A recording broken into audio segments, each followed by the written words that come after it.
Hi, everyone. Ed DeMarsh here. Please take 2 seconds to hit like, follow, share down below.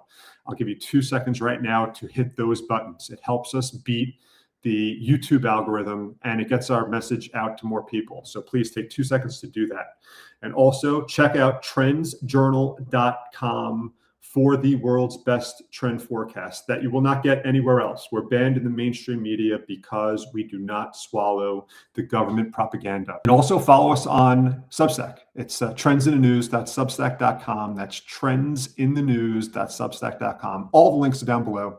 Thank you as always. Hi, I'm Eddie DeMarsh with the Trends Journal. I'm happy to be with Larry Johnson today. He's from sonar21.com. Larry Johnson, former CIA analyst. Thank you for joining the Trends Journal. Yeah, Ed, I always appreciate the invite. It's good to chat with you. Larry, from the Axios report, what do you think the chances are that the U.S. goes to war with Iran now? 100%. 100%. And we're going to get our ass kicked. That's I'd put that at 95%. So it is. Look, let's go over sort of the timeline, how this developed. The original plan of the United States with Israel was to have launched attacks on January 13th as the culmination of that color revolution that we tried and failed to foment in Iran. You know, it started on December 28th. The protests on the collapse of the currency, which was triggered by the United States. Scott Besson admitted that. Well, we did that.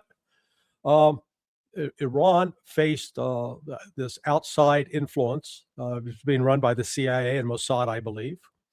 And they were using Starlink terminals to coordinate operations, to communicate, to get people to the streets, etc. And then they also infiltrated weapons into Iran. And some of those weapons were used to attack and kill protesters, making it appear like the security services were doing that in order to further inflame the Iranian population. And at the same time, they were attacking and killing security personnel, burning police stations, attacking mosques. Iran figured out, with the help of Russia and China, what was going on and shut down the internet and shut down the Starlink terminals early in the morning of January 9th. Now, this was supposed to have continued through the 9th, the 10th, the 11th, the 12th. And then on the 13th, the United States was going to launch strikes designed to decapitate the government. And then hoping that all this would bring, the Iranian regime, the Islamic Republic, crashing down. Well, that failed. And so the United States had to, try to say, okay, what do we do? Let's reconfigure. So they've sent this so-called armada, and we'll talk about that in a bit, because it's not what it's cracked up to be. But Trump then shifted from saying we've got to take military action to save the protesters, that now it's the nuclear program. The nuclear program's back on the table. And so with the threats, Trump making open threats, Iran finally said, hey, go screw yourself. If you attack us, well, we're going to wipe out your bases, and we're going to attack Israel. And we're going to close the Strait of Hormuz. Now, the United States apparently privately tried to reach a deal with Iran, saying, look, let us make a token bombing sort of show, and then you can make a token strike back, and we'll call it even. And Iran said, no, you so much as fire a shot at us, we're going to attack and destroy your bases in the Persian Gulf and in the region, and we're going to attack Israel. And then they reiterated their threat that they would shut down the Strait of Hormuz. Well, boy, that scared the hell out of the Saudis and the Qataris and even the Emiratis. Even though the Saudis and Emiratis are fighting each other, they all began pressuring the United States. Don't do this. Don't do this. And I said there's also pressure from, I think, China, Russia, other countries in BRICS and in Asia. So then it looked like it was backing down.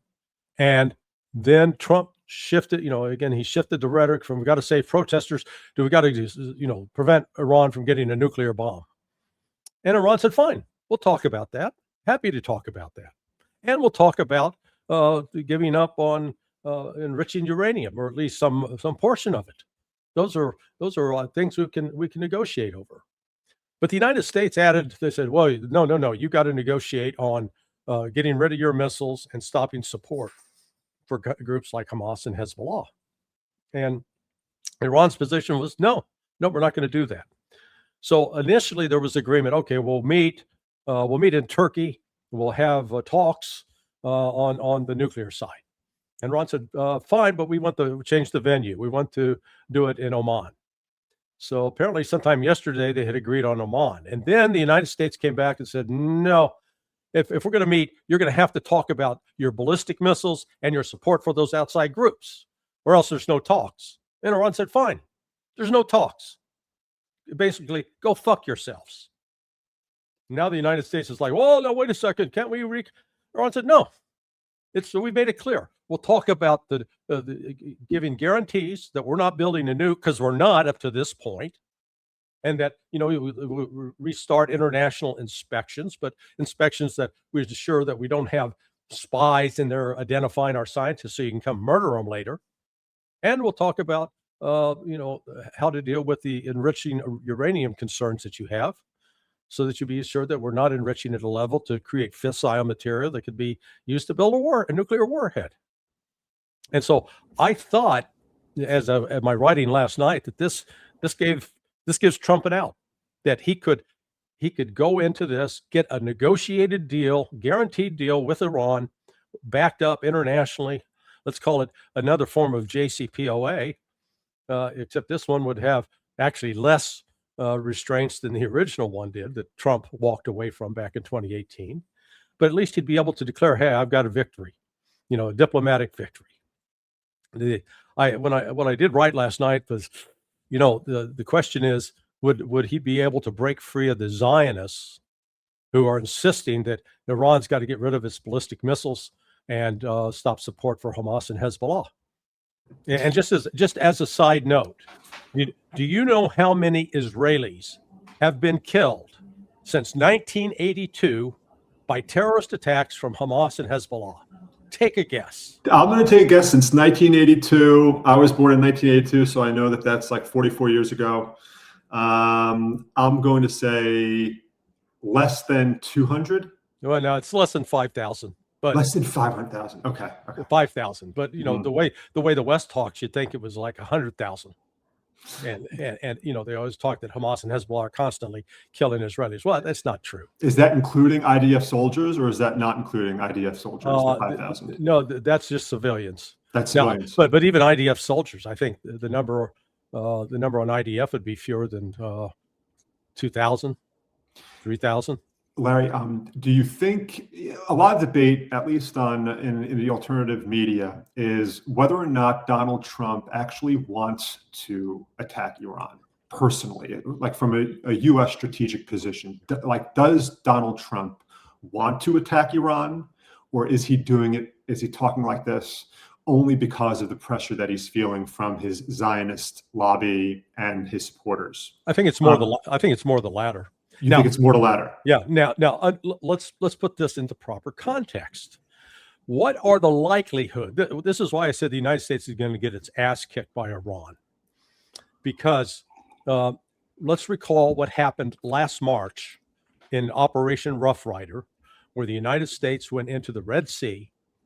We had three basic objectives. Objective number one, reestablish freedom of navigation, meaning that any ship that sailed into the Red Sea could sail to Israel or anywhere else without fear of being attacked.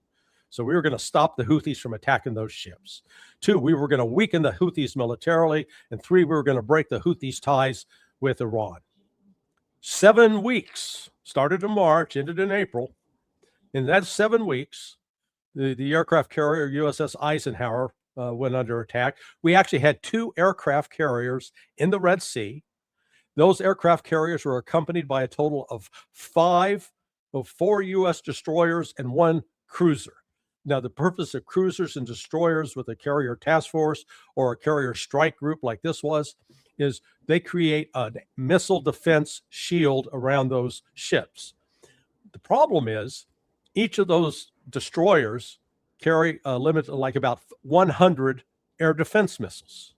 And whenever there's an inbound, whether it's a drone or a missile fired from the Houthis, you'd have to fire a minimum of 2, sometimes 3 of those defense missiles to attack the inbound target. Just do the math.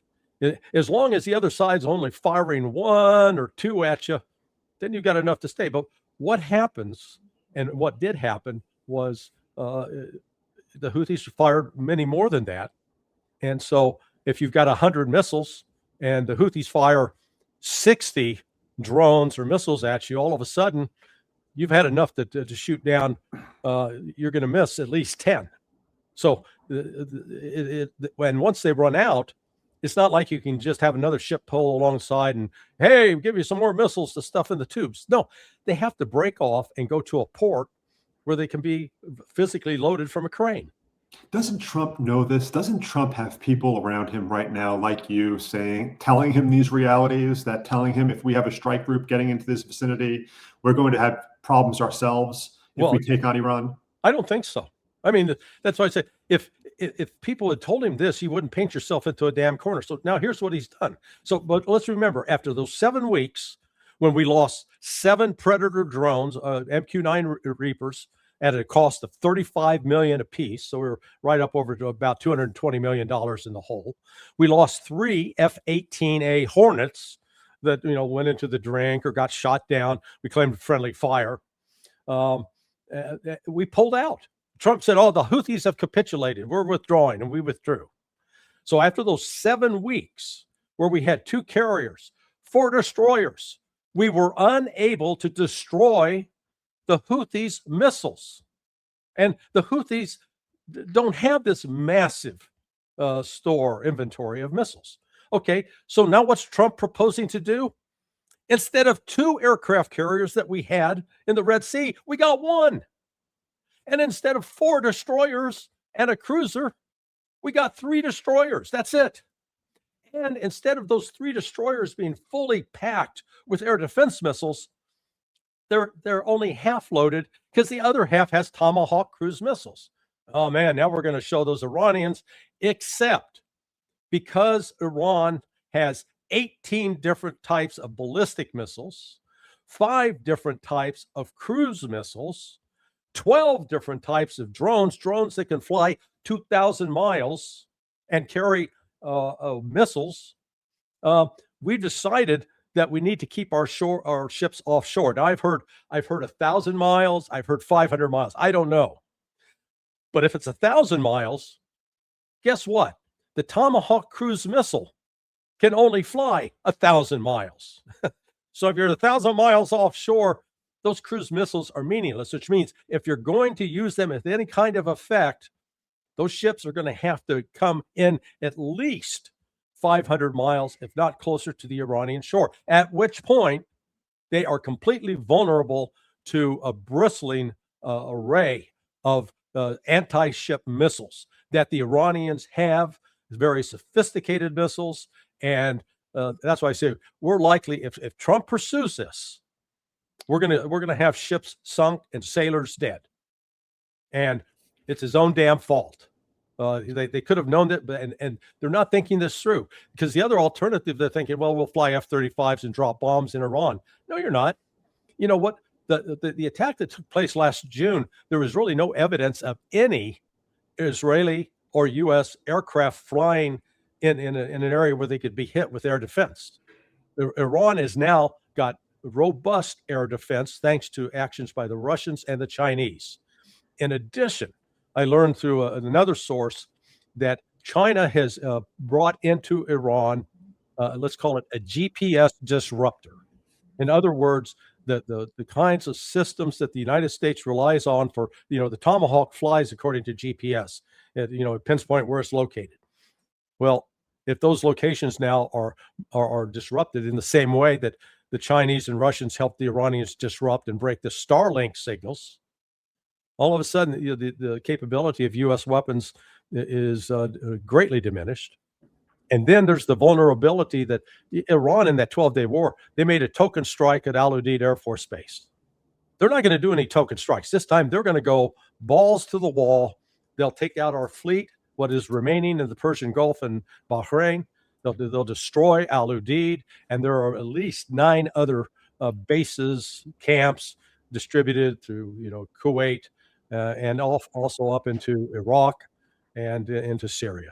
Now this is, if Trump thinks that we're gonna kick the shit out of Iran, he's going to be in for a rude awakening.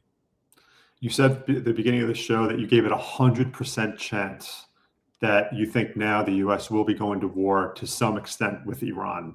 That's amazing. That's an amazing thing. That I just thought of you saying that. It's an amazing thing that we're at this precipice right now, and that you think it's so certain.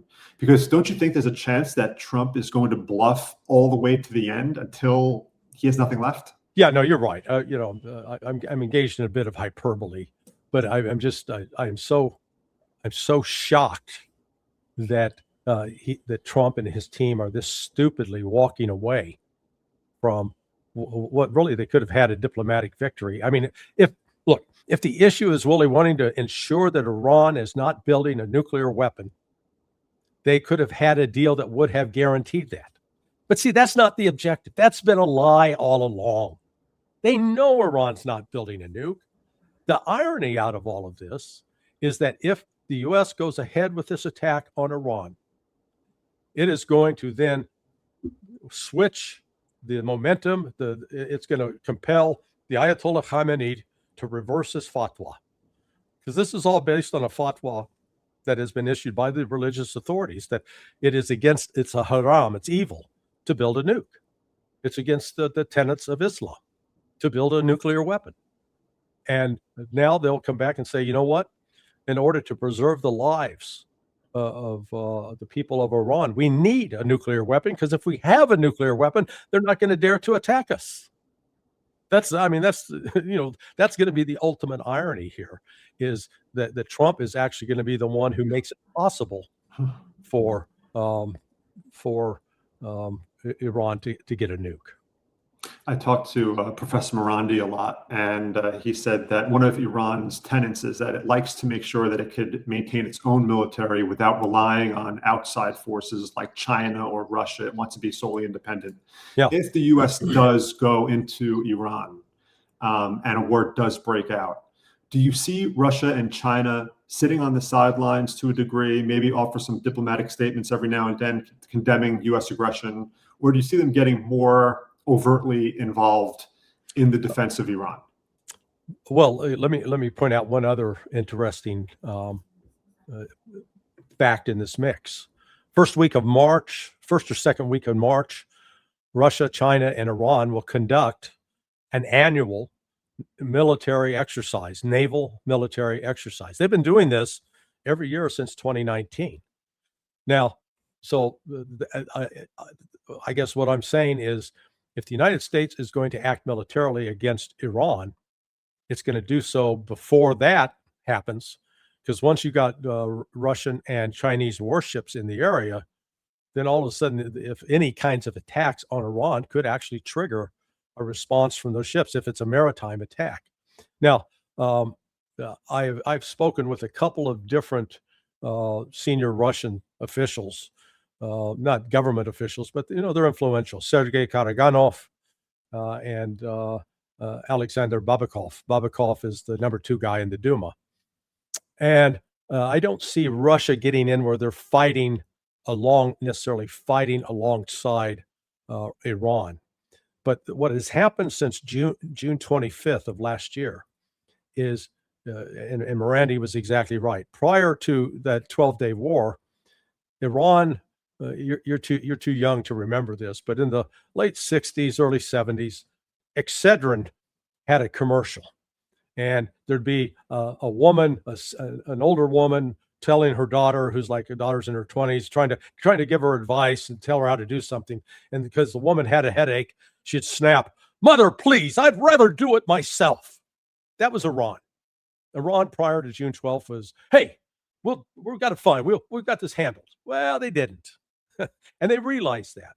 So after June 25th, the bombing where Trump, quote, obliterated Iran's nuclear capability, Iran reached out to China and Russia, who were both happy to oblige in providing weapons, in providing ammunition, and providing intelligence. In fact, 3 days ago, Iran took delivery of a new batch of attack helicopters to replace aging helicopters that they originally got from the United States years ago.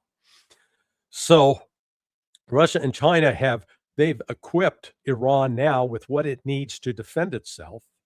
and they will supplement with training, with trained forces to help Iran. They won't be there fighting as Russia, but I could see some Russian operators handling S-400 systems potentially, which are air defense.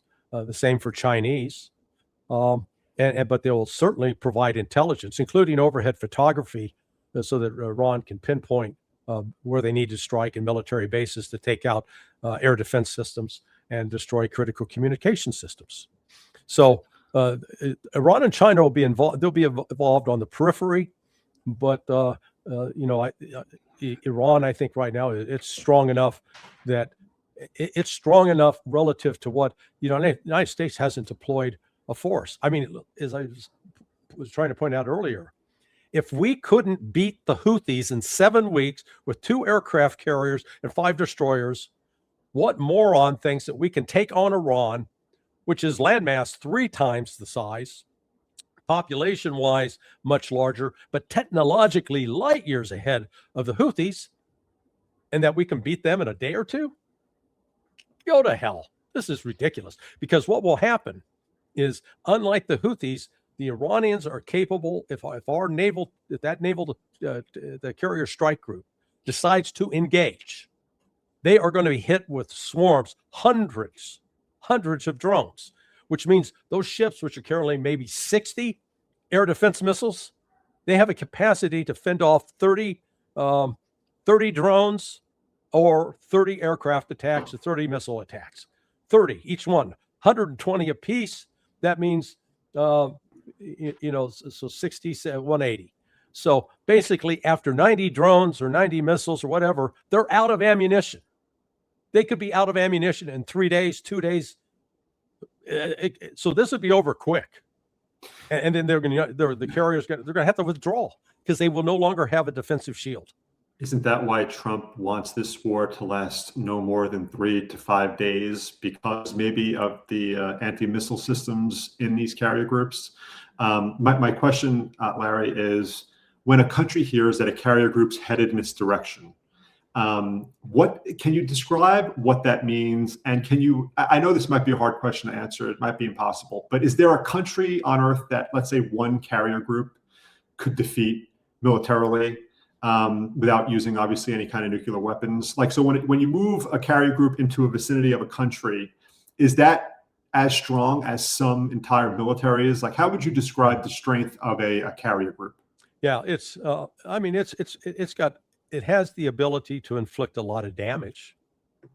But as we don't have a single example where in the history of the world, except with the use of nuclear weapons in Japan in 1945, where just dropping bombs will force nations to capitulate. Didn't happen in Iraq in 1991. It didn't happen in Iraq in 2003. Didn't happen in Afghanistan. So the aircraft carriers they're entering a phase where they're becoming like the horse cavalry. During the 19th century, horse cavalry was very important. I mean, it was how our armies were able to get mobility and to strike fast and to move distance. And then in the 20th century comes the tank and the machine gun.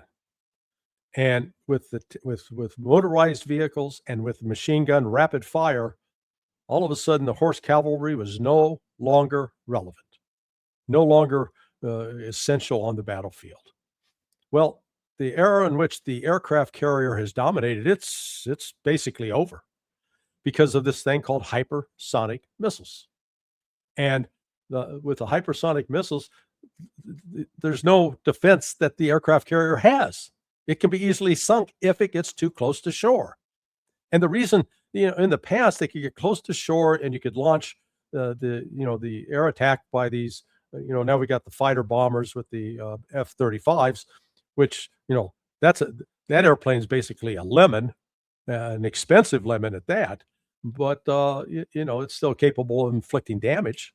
But the closer you get to shore, the easier it makes it for the people on shore to shoot your ship up. So, I mean, the aircraft carrier, 30 years ago, yeah, a formidable threat. It could really intimidate a country. Not now. Its intimidation factor has dramatically weakened, and yet it's so terribly expensive. They're that they're no longer cost effective. And I was just reacting that the U.S. has rejected Iran's request to move the talks from Istanbul to Muscat and to limit the discussions to just the nuclear file. And then Netanyahu, out of Israel, has announced a security cabinet meeting for tomorrow. So, and they're going to discuss Iran. So this thing's heating up, and Iran was dead serious about what it's going to do. The West has mistaken Iranian restraint for weakness. Back in October of 2024, when Iran launched a demonstration strike on Israel, and in that they unveiled a hypersonic missile. That's where we got this video of the missile. It's coming down very rapidly, and then it goes zoop zoop. Holy smokes! Now, Iran did it at the time, trying to show Israel and the United States that, hey, we can hurt you. And the West took that as, oh, see, the Iranians, they ran out of missiles, so they're short. They can't do anything. Then in the 12-day war, again, the expectation was, oh, we'll take out Iran easily, except even after the surprise attack, even after killing top number of military and political officials, Iran was still able to get back on its feet and launch a missile strike within 10 hours. And it was at the end, reportedly, it was Israel begging the United States to cut a deal with Iran to bring a halt to the attacks, because Israel was suffering significant damage. And to this day, most Zionists still deny that they suffered any significant damage. So what's going to happen this time? They're not going to back off. It'll take the gloves off. Gloves are going to come off, and they'll beat the living hell out of Israel, and to the point that Israel will be tempted to use a nuclear weapon. That was my next question. No one ever talks in the U.S. media about the Samson option. That's just something that they don't discuss, because Israel does have, at least reportedly, it's never been totally confirmed, nuclear bombs. If Israel's existence is on the line, Larry, and Iran makes good on its threat to flatten Israel if it's attacked, even if it's just attacked by the U.S., it said that it would treat Israel as a co-conspirator. What do you think the risk level is that we get to a point where that could become a possibility? Do you see this as something that could escalate to that level easily? Well, I don't think it can escalate easily. And again, we got to get out of the Hollywood mentality to think, oh, you can just drop one magical weapon and it's going to be over. Let's say that that if Israel decides to launch a nuke on Tehran and kill millions of Iranian civilians, Israel's existence will be over. There are too many other countries that will make sure that they put an end to Israel. Plus, the missiles in Iran that are in various silos scattered around the country, they've planned for that contingency. And what it means is they've got a dead hand. So even if the political leadership, military leadership is dead, those missiles will still fire into Israel, and Israel cannot stop them. If nothing, let me put it this way: Iran has enough missiles that it can saturate the Israeli air defense system, overwhelm it, and then they can't stop anything, and the destruction will be widespread. And Israel's just too small. It's one thing to hit an area the size of Israel, which has 6 million people now, maybe 7 million, vice a country that's the size of Iran, which is 4 times larger than Iraq and has 90 plus 100 million people. So a nuclear device could do significant damage, but it's not going to bring a solution. If nothing else, it's going to add further complications, and it will actually force probably bring a forcible end to Israel as a country. Last question, Larry. I know you have another interview after this one. If I'm Donald Trump and you're my Secretary of State, or let's say my top advisor, let's say you're Marco Rubio, and I say, I really don't want to attack Iran right now. I have no indication that it'd end well for us. How do I save face and get out of this one, Marco? How do I save face and look like I'm not capitulating or fearful of Iran, and I could withdraw the troops and let's say get back to the negotiating table and pretend this never happened? How can Trump, what's his off-ramp when it comes to Iran as you see it right now? Well, he just blew up his off-ramp. His off-ramp is enter in negotiations with Iran to put a permanent end to them ever building a nuclear weapon. Yeah, I mean, that ostensibly was the reason, but that's not what this is all about. Regime this is change. this is about ending the Islamic Republic of Iran. That's been our goal now for 40 before you were born. 46 years. And putting in a puppet regime in Iran and Tehran. So, or even just fracturing the country into little bits. So it's exactly. no functioning. Do a Syria, make it into Syria. Make it into Syria. Larry Johnson, always great having you on and talking to you. I'm glad I got to hear your opinion about what's going on now with that latest news update. Everyone, check out Sonar 21 for Larry Johnson. Larry, thank you for joining us. Hey, thank you, Ed.